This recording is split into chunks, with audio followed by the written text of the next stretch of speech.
Sizniki noqonuniy bo'lsa, siz egasi bo'lasiz shu yerni. Agar sizniki noqonuniy bo'lsa, shu ekilgan dosh, yana plita, hamma narsasi qoladi shu yerda. Yok mayli. Sen şimdi savol berip sen özün kimsen sen deydi. Joyning egasiman.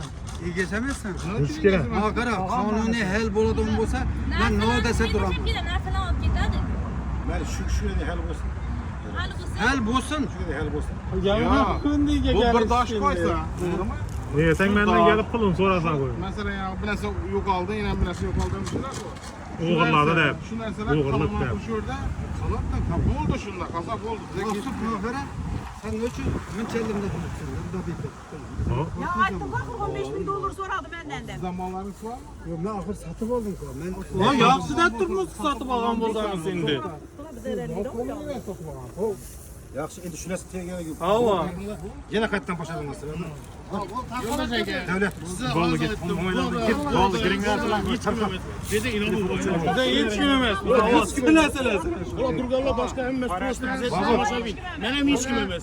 Siz ham odam bilan so'rashasiz. Shuni nimaga olib? Bu odam bilan gaplashish kerakmi? Yo'ldosh aka? Ya bular hammasi bilan gaplashish kerak. Bo'ldi. Mana yechim topdi, xullas